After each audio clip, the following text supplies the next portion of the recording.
Our workshop today is on recovery and relapse. At this time, I will turn the meeting over to Gary B.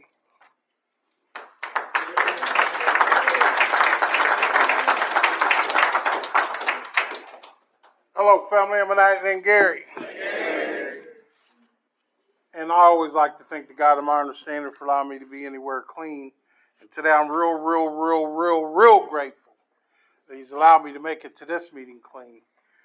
And I'm a proud member of Narcotics Anonymous, and I'm from the Dayton area. I've been in service work since I've been clean. I love Narcotics Anonymous. Narcotics Anonymous saved my life.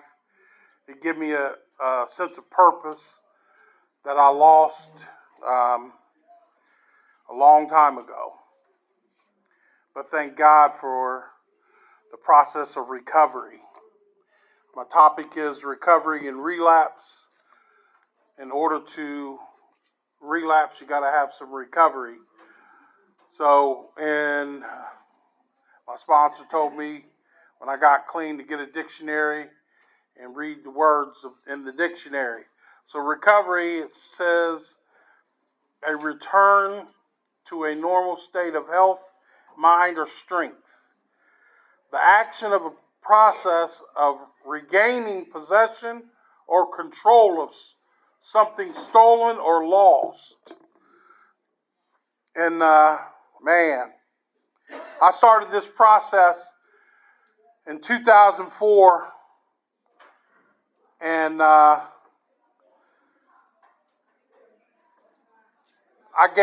lost a lot of things before I came to Narcotics Anonymous, but I gained a lot of stuff back that I lost. There was a lot of things that I regained in that process in 2004 when I got clean. I got clean through treatment. Thank God for treatment centers.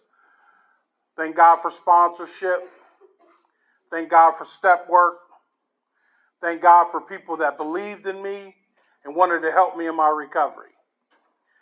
And then through that process in 2004 when I got clean, I got a home group, started working steps. They gave me the key probably the first 2 weeks I was clean, and I was making coffee, and I was like, y'all giving me the key?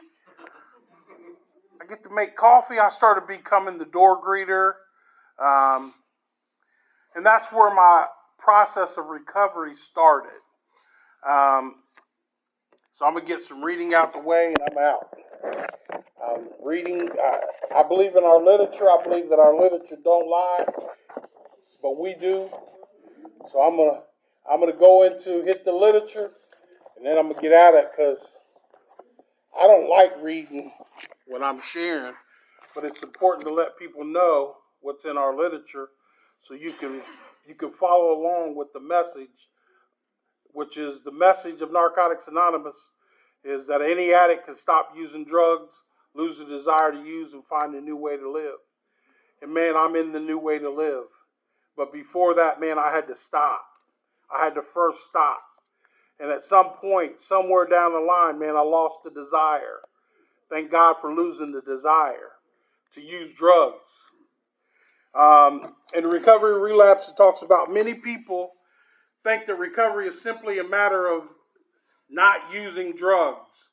They consider a relapse a sign of failure, and long periods of abstinence a sign of complete success. We in Recovery Program and Narcotics Anonymous have found that this perception is too simplistic. After a member has had some involvement in the fellowship, a relapse may bring upon. After a member has had involvement in the fellowship, a relapse may be the jarring experience that brings about a more rigorous application of the program. By the same token, we have observed some members who remain abstinent for long periods of time. Those dishonest and self-deceit still prevent them from enjoying complete recovery. and acceptance within society. Complete and continuous absence, however, in close association and identification with others and NA members is still the best ground for growth. So, when I started this process in 2004, after getting out of treatment and getting a home group and started working steps, through the step work, I found out a lot of different things. One is I found out that I suffered from more than just using drugs. Drugs was just a symptom of my disease. I had a lot of different things that I suffered from. One was low self-esteem. One is I wanted to fit in. I wanted everybody to like me. So I would do things to make people like me. Like I got some control over that, which I found out that I didn't have any control. So when I started working steps, see, I understand the process of the first step, which is we understand we're powerless over our addiction and our lives have become unmanageable. See, I understand how addiction, how it ruined my life. I understand about how unmanageable my life became when I was using drugs. I was living in a crack house. I was pissing and shitting in the bucket. I was eating shit and I didn't even know what the fuck it was I was eating. Man, if you can, through desperation, man, I found Narcotics Anonymous. If you live like that, man, something bad happened to your ass. So I got involved. I started working steps. I got into the first step. I started understanding about being powerless, not just over the drugs, but how I'm powerless over people, places, and things. How I was powerless over anything outside of myself. And once I understood about being powerless, I started working about how do I surrender? How do I let go of? How do I stop fighting? How do I practice some of these principles now in my life? Thank you. And I started doing those things, man. And my life started changing. Like I was real fearful because I thought, man, that people were going to take my kindness for weakness. And when I started changing, man, I was real uncomfortable. I was real unease with that guy because it was an unfamiliar area. That person that was trying to be nice. But because where I came from, I wasn't nice. You know, the disease of addiction wasn't nice to me and I wasn't nice to it. So, man, learning how to change and become this person that's nice. That's putting it mildly. But I understand through the first step when I surrendered from the drugs, because that's what I surrendered from in the beginning. I surrendered from the drugs. But what I had to surrender to was the program of Narcotics Anonymous. So the program of Narcotics Anonymous started teaching me some of these principles in life, man, so that I can start applying them. So I can start trying to practice them. Because that's what it says. It says we try to practice these principles in all our affairs. Try is just like we just try. Just try this out. And that's what my sponsor told me. Just try to do something different, Gary. Just stop trying to do it your own way. You know? And then going into the second step and applying what the second step principles are. So I really started to change because man, I started coming to believe that there was a power. See, man, I understood about when I was living in the crack house, when I was doing all those things, I started understanding, man, that there was a power working in me back then. Because all the things that was going on, man, there were some things that I should have been in prison, man. I should have been dead. But God spared me, man. See, man, I understand that there's a power greater than me. But I just had to come to believe that power was going to work for me. And then in the third step, understanding about turning my will and my life over, man, that was a tough one, man. Because I still was struggling with believing in that power, man. But sitting down and writing, there's something about writing this stuff on paper, man, that brought everything to light, you know. And then I'm continuing to change. I'm continuing to become this person that I was like, who the fuck are you? Who is this guy? And it was strange, man. So look, man, I started really changing, man. I started being a lot more open-minded. I started being a lot more willing to do some things that I didn't believe, like calling another man. What do you mean call another man? Do you know how tough I am? You know, I ain't calling no another man and telling him I'm thinking about wanting to go use drugs. What you talking about? Best decision I ever made, man. Best decision, because I let it, something about letting this stuff go, man, and giving it to a power greater than myself. You know, so when I started doing that, man, it really went into the fourth step and doing inventory. So then fast forwarded into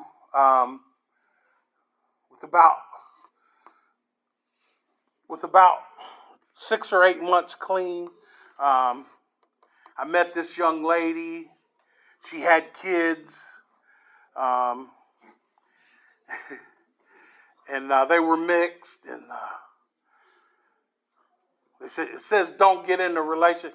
You guys said don't get in a relationship within a year.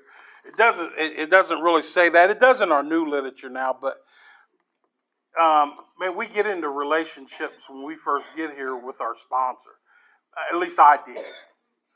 I got into relationships with other people when I first got here, when I started fellowshipping with people in Narcotics Anonymous. See, people in Narcotics Anonymous showed me about fellowshipping. Back then, man, they were taking me out to eat, and I didn't have any money, and I was like, I'm on a diet, and they're like, if you don't order no food, we gonna order, and I'm like, yeah, I'm on a diet. I'm like, so they started ordering food for me, man. I was so embarrassed, you know, but I wanted to fit in, man. I wanted to be a part of, and they were just kept inviting me. They kept taking me places, man. It's like, we're going to this convention. We're going to this speaker jam. We're going to have to eat after this meeting. It's like, shit, I just jumped in the car and went, man. Because, man, I was watching people, man. I was watching how these people's lives had changed from working this program in Narcotics Anonymous. And that's what I wanted, man. And, man, I started changing, man. Like, man, it felt good inside. It made me feel real good about the accomplishments that I started displaying, man. Like, I wasn't getting as angry as I used to. I wasn't as hateful as I used to. I didn't want to punch people in the face no more. Man. Look, man, I didn't fuck around. When you fucked with me, I fucked with you. And I did it in a physical way. I didn't do the middle shit. Fucking with your head. No, I'm gonna fuck with your head. And knock you upside your motherfucking head. Because that's the way I grew up, man. I thought that was the way of life. I thought that was how I was alive. That's how you had to like me, man. Is when I showed physical attraction to people. And that was the furthest from the truth, man. So that change just kept going and going. And I'm working these steps, man, and my sponsor, and man, it was good. I met this girl. She had these 2 kids and 3 kids. And look, man. Look, she was in a relationship. She had a guy living with her. But I liked her. Because she smiled at me. She gave me that one extra hug. Yeah. And we got to talking, and we were talking every night, and yeah, man. I fell in love, man. For the first time clean. And it was different.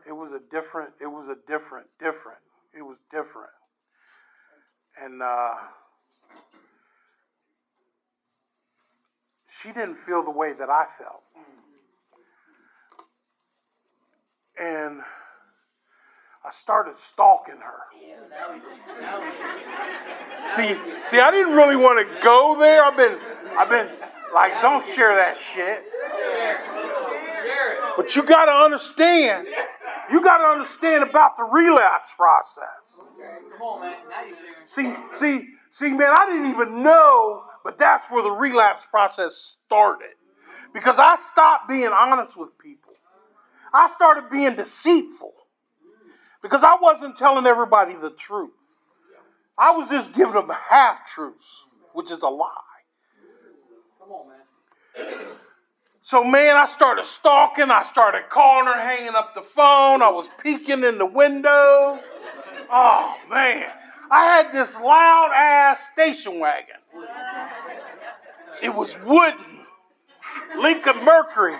Look, it had a seat in the back with the window, with facing out the window, and the window dropped. And the kids loved sitting back there. So I used the kids to my advantage.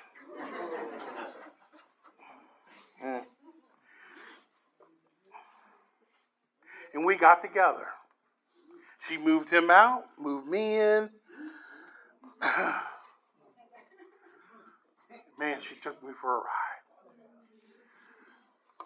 And I say she took me for a ride, but I don't say I allowed her to take me for a ride.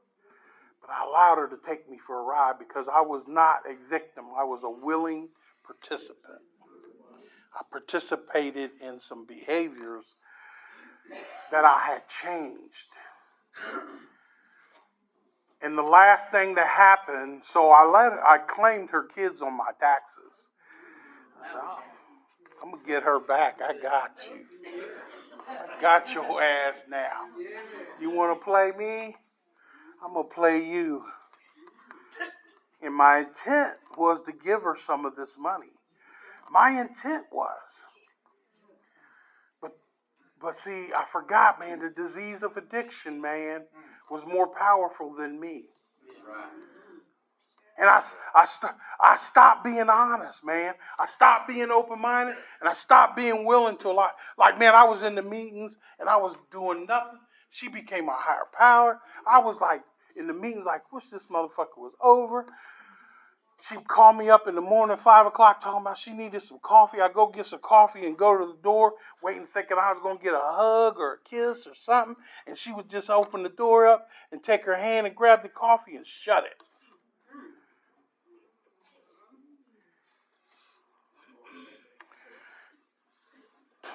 That went on for a while. And like, look, man, that fucked me up. And the last thing that happened was I picked up the dope. So during that process of stalking, I was out there at 2 o'clock in the morning with this loud ass fucking station wagon, shutting it off when it got warm, cutting it back on when it got cold. And at 2 o'clock in the morning, during our stalking, I seen, they said you keep searching long enough, you're gonna find what you're looking for. And I found what I was looking for.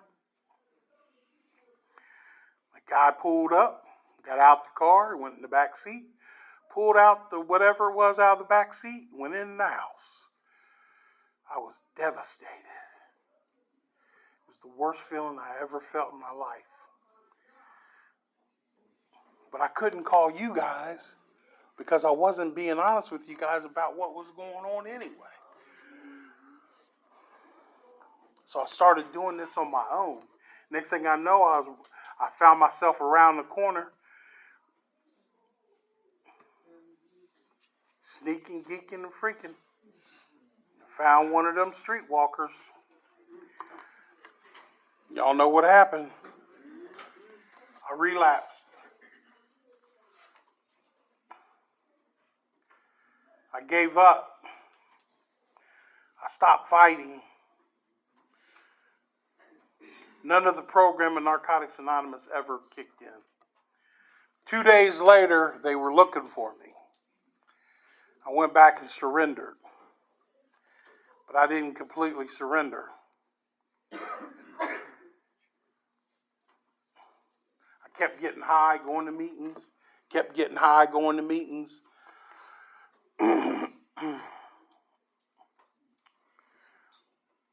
Income tax check came in. I ditched her with the money. She didn't get shit. Got you, bitch. Yeah, because I thought that was the payback, man. I got some payback. But the payback, look, man, the payback was me, man. I hurt me to come back to hurt me. See, man, I didn't realize back then, man, that feeling that I hurt her was nowhere near the feeling that I had when I started picking up the dope, because I couldn't stop. Even when I wanted to stop, I wanted to stop. Look, man, y'all, I kept seeing y'all at the gas station. We love you. Can't wait to see you at the meeting. Man. Boy, my high got blown a lot. But I couldn't stop using. That ain't gonna stop until they want to stop. They could be beaten, prayed over, and all that, man. But they ain't gonna stop until they're ready to stop. And one day, man, I was ready to stop. And I made a decision, man, that I was giving it all up. I was going back into treatment. And thank God, man, that I went back into treatment. Talks about relapse can be fatal. We have attended funerals of loved ones who died from relapse. In our daily lives, we are subject to emotional and spiritual lapses. We are never forced into relapse. We are given a choice. Relapse is never an accident. We begin to slide our program. Relapse is a sign that we have had a reservation. So when I made it back to Narcotics Anonymous and I got busy, it talks about, in our tradition, it talks about we can only keep what we have with vigilance. Like, man, I got vigilant, man. And I got busy in Narcotics Anonymous when I got back. I got hungry. I started eating. Narcotics Anonymous up. I got back involved in service. And I've been in service since I've been clean, since March the 12th, 2007. And I've been in service ever since. I've been in every position in the home group. I've been involved in the area. I've been involved in the regional service. I just ain't done no world stuff yet. But I love Narcotics Anonymous. Narcotics Anonymous has saved my life. But it was that jarring experience, man, that brought upon a more rigorous application to this program for me, man. If it wasn't for you guys being here, staying here, I wouldn't have came back. But I came back with a vengeance. Vengeance. Well, yeah, that's my dude. But, man, I got busy, man. And I started gaining stuff back. I started getting back in my own personal recovery. See, it got to be personal this time. Real personal. And I missed some stuff. So I ain't missing nothing this time, man. I'm all in. I've been able to travel, man. I've been able to go to many places. I've got some friends today, man. It's amazing, man, the people that I meet in Narcotics Anonymous. And if you ever get a chance to go outside of your area, man, do it. There's so many people, man. I wouldn't be here today if it wasn't that we went to somebody else's, I think we'll start March Madness, Barkna. And we met my man, Crazo over there. He sat down and talked to me for about 45 minutes. I was like, this motherfucker. But man, I'm talking about being intimate with another human being that don't even know me. Boy, you talking about, man, what recovery? That's recovery, brother. Recovery has brought upon a new meaning to life. It has given me that purpose that I've always wanted. I'm able to touch many lives. Many lives are able to touch me. And I'm not stopping. Look, man, there is more to come. I want the more. I can't wait to see. If it's 17 years later in the way that I live my life, look, man, I got a house. It's mine. I paid for that bitch. I got a brand new car, a RAV4. I got a RAV4 that I bought. Brand new. They shipped that bitch from the Toyota place to the dealership. Had 3 miles on it. I can't make this shit up, y'all. I'm talking about recovery, man. What recovery has done for me, man. And look, man, can't nobody take that shit away but me. See, I got a lot of issues. There's a lot of issues that go on. But see, my sponsor said, say issue real slow. Issues. Motherfucker. What? See, look, man, he took away all the excuses. Took away all my excuses. Because I want to blame y'all. If it wasn't for y'all, if it wasn't for Craig, it ain't none of their fault. You better start looking at what you're doing, man. You better continue to change the stuff, the way that you're acting, man. Man, I don't get on Facebook like I used to. That boy's an enemy. Boy, this motherfucker is powerful. But it's also powerful if you use it in the right way. See, today I use it in the right way. So if you guys send me a friend request and I don't do it right away, don't take it personal. Because motherfuckers send me a friend request and I'll be like, no. And it takes me a minute because I lost a little bit of shit in here. Brain cells and shit. And they still trying to come back. So I leave that Facebook alone sometimes. Because, man, if I get caught up in that shit, man, I'll be ready to fight everybody in Narcotics Anonymous. I'm the NA motherfucker police. So, yeah, man.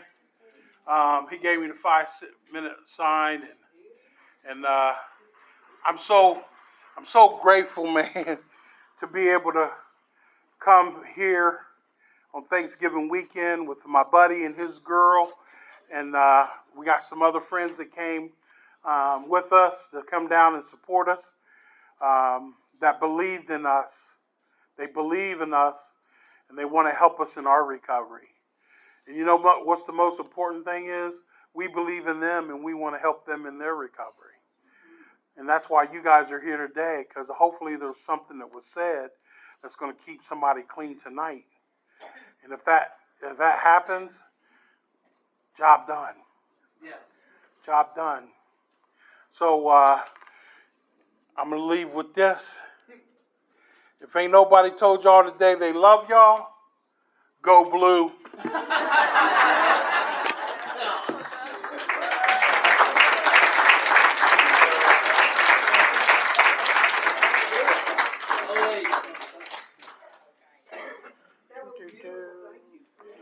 Our second speaker will be Melanie H.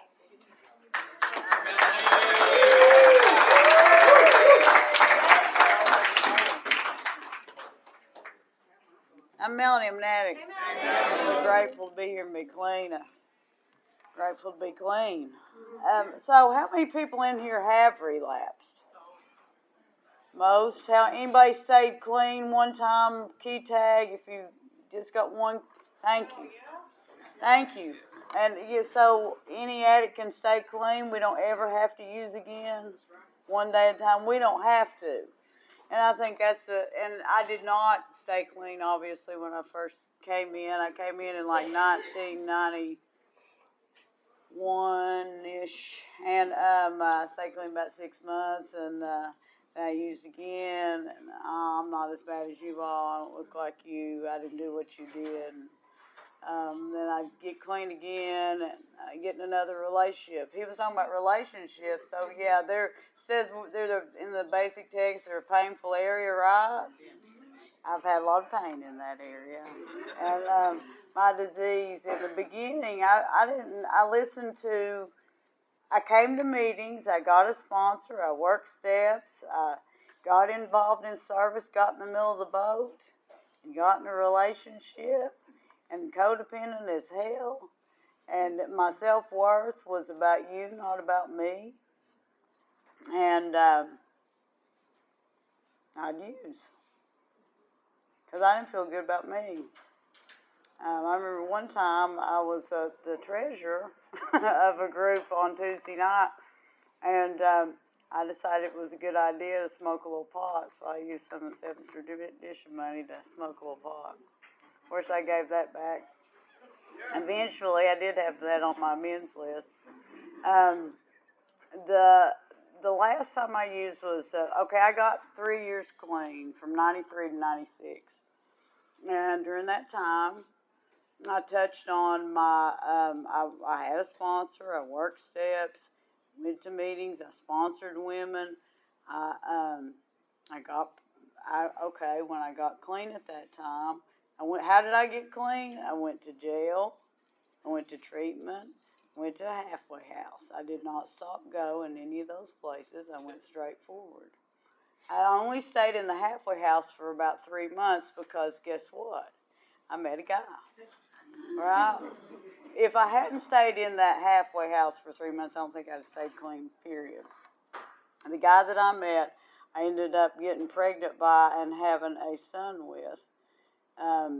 That is now 29 years old. Hard to believe since I'm just 32, right?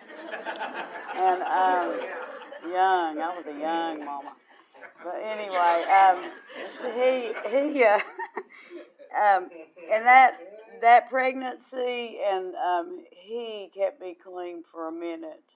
And I say that because the rooms kept me clean, and I got clean for me, but I really didn't love me. And so when Elijah was 9 months old, when he was 6 months old, me and his dad split, okay? When he was 9 months old, I relapsed. And I think he was talking about dishonesty, and every time I think about my relapses, I think about being dishonest with myself. And that's the way it was, because I was still coming to meetings, still had a sponsor, I still was working steps, but I had just barely touched on my 4-step issues. I'd barely touched on those family of origin issues. I barely touched on my parents being alcoholics, my sexual abuse issues, my own addiction issues, and all the stuff. So, but I touched on them, right? Enough that I knew that they were there. So at 9 months clean, I relapsed, and so at that time, what got me clean? Well, I had a suicide attempt, and Elijah's dad petitioned for custody. I did go to treatment again. I did go in and out of the rooms a few more times, and then when his dad petitioned for custody, I remember my dad saying, if you lose your son, you'll go crazy. And I knew that I would, because he was the one thing that kept me from really killing myself, right? And I don't care what you say. They talk about, oh, we can't stay clean for your kids. Bullshit. If you got kids, we'll use any why we can to stay clean. At least that's my experience. I can only give you my experience. I'm horrible with the literature. I love the readings. I love to read the literature. I read the meditations every day. But do I remember that stuff? No. As far as word for word, I remember everything in general. And if I go back and forth, it's because I'll go back and forth. Yeah, I am a little bit older than 32 now. And I do want to say that I'm grateful for VRC and Narcotics Anonymous, because if it wasn't for Narcotics Anonymous, I wouldn't be clean today. And I don't care how many times you've relapsed, how much clean time you have today, you can stay clean. I'm glad you're here. I'm glad I'm here. I'm glad I'm back. I'm glad you're back. And it doesn't matter how much clean time I have. My clean date, I'm going to tell you what my clean date is, but it's bullshit, okay? My clean date is November 9th, 1996. But it doesn't matter, because every time, every day, it's the journey. It's the one day at a time. It's that I don't have to use no matter what just for today. And it's beautiful, because I love the journey. So what did I do different 28 years ago? I started getting real honest. But wait a minute, did I get with that guy again? Yeah, I did. Okay? I didn't use over him this time, but what I did was, so I had to, listen to this. I was at VRC in Nashville, and I had just a few months clean, and I was with this guy, right? And I was like, God, he keeps staying in the hotel room all the time. And I was with another couple that are still clean today. And when we got back to Knoxville, I realized he'd been using, he was in detox the whole time, so he had to stay in the room because he couldn't hardly function, right? I thought, shit, if I stay with him, I'm going to use again. So I went to my sponsor and I said, I think I need to, my picker's broken. I think I need to kind of stay out of relationships. She said, well, you don't have to, but, okay. So I did, and I'd whine, and about once a week I'd say, I'm lonely. And she'd say, well, you don't have to do this. I'd say, I know, but my picker's broken. And I remember in that fourth step that I did with her, it was the fourth step I did clean this time, she said, I had lied about stuff, imagine that, and I was talking about it in my fourth step, and she said, do you know why you do that stuff, Melanie? And I said, why? She said, because you don't think you're lovable. So I didn't feel lovable at the time.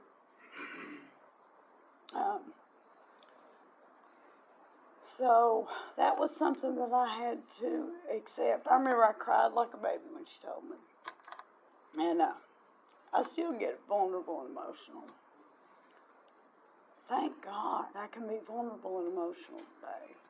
And that's part of my journey too. And it might be part of being a grandmother too. I don't know. Being older. But anyway, that was a big deal. The other thing is there was a lady when I got clean this time that said, your codependency is going to kill you, Melanie. You're going to die. And I was like, shit, she's right. So guess what I'm working the steps on? Yes, I don't want to use. So has anybody in here lost the desire to use one day at a time? I have. Shit, yeah. Fuck yeah. You don't have to, man. But if you haven't, hold on. Because I remember the first 6 months that I was clean, first 6 months, every day, I wanted to use. It was gut-wrenching.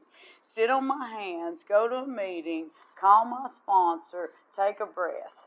And that sponsor I had in the very beginning, this time, said, Melanie, you've got to turn left instead of right. You know what to do. You can go to a halfway house.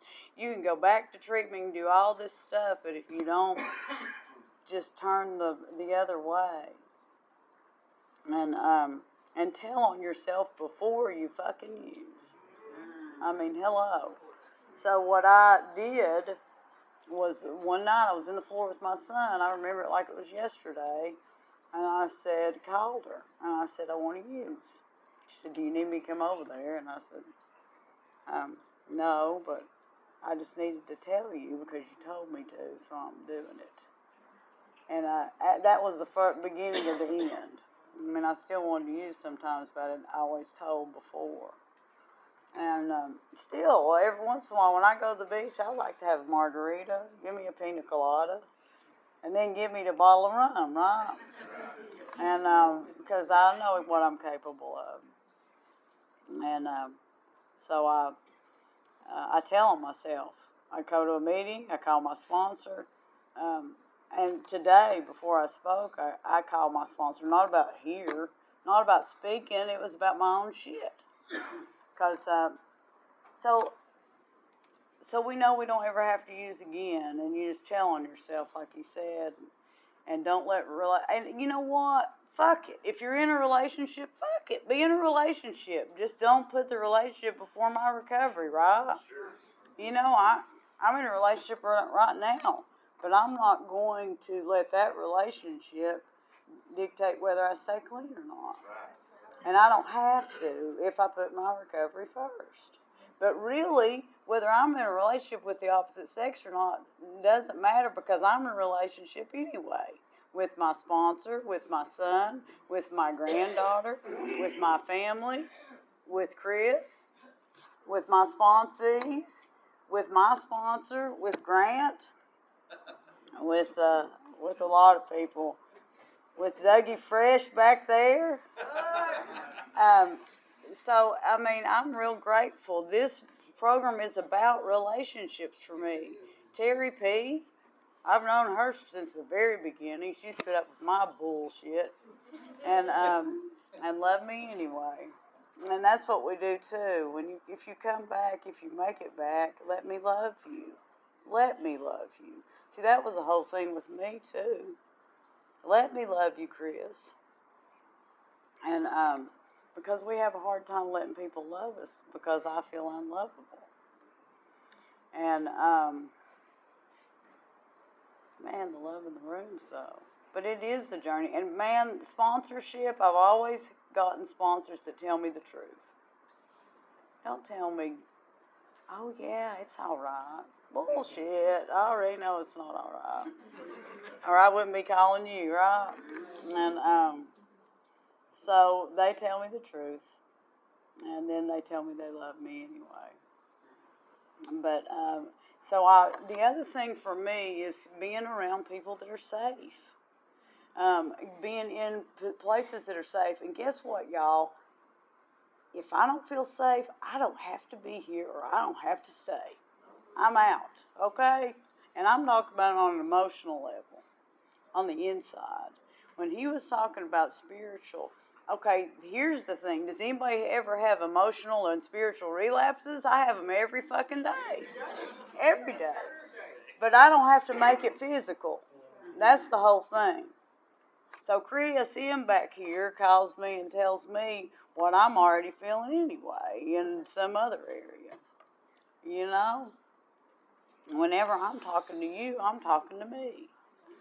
And that's what... So when I came back in, I decided I'm here for me. Fuck everybody. Look who you're here with, okay? We want to impress everybody in here, and we're with a bunch of sick people. We're sick. We are sick motherfuckers. I'm sorry. But we are. I wouldn't be standing up here if I wasn't sick. But I'm getting better, and I have a solution. My solution is Narcotics Anonymous. My solution is the steps. My solution is Randy the painter. And listening, okay? And listening to his heart. Listening to his struggles. Your struggles are my strengths. My strengths are your struggles. We all help each other in some way or another, but identification is key for me. And it's heartfelt.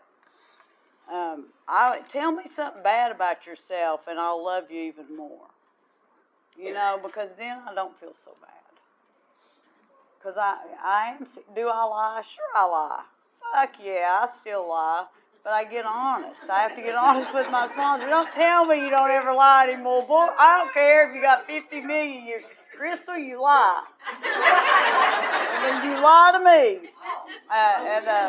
Yeah, my sponsors, I'll get somebody that calls me, they got no clean time, and they're fucking dishonest as hell. You better get honest. But you know how I know?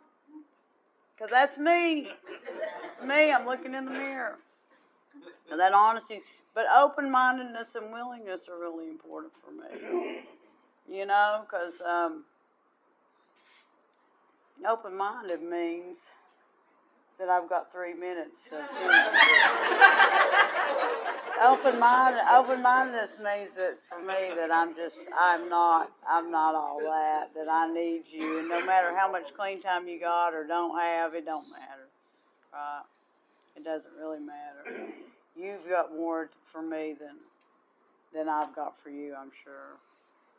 All I can tell you is that dealing with the emotional and the spiritual relapse is being honest with another human being, pulling somebody aside, staying in safe places, not just that of the trap house. I mean, shit, if you go there, you know what you're looking for. Like going to damn Mouse's ear. Don't tell me you ain't looking for nothing at the damn Mouse's ear. Fuck that shit. You don't want a prostitute? Don't go to the Mouse's ear. If you want it, get it. You know, and one other thing I do want to talk about is my addictions to money, sex, relationships, food, all the stuff. Shopping, yeah. You know, all the stuff. I got all that too. Isn't that right, Doug? We do it. Motherfucker. Look, man, I'm just bullshit. I'm just real. I'm just stupid.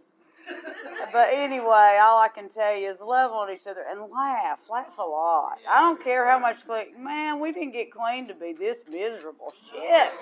And guess what? The Volunteers won. They'll probably be in the damn playoffs. It's a miracle. Hey, one day clean's a miracle. The Vols in the playoffs. It's a miracle. But anyway, I don't know. But anyway, I love y'all, and please don't stop loving me. That's right. Thanks.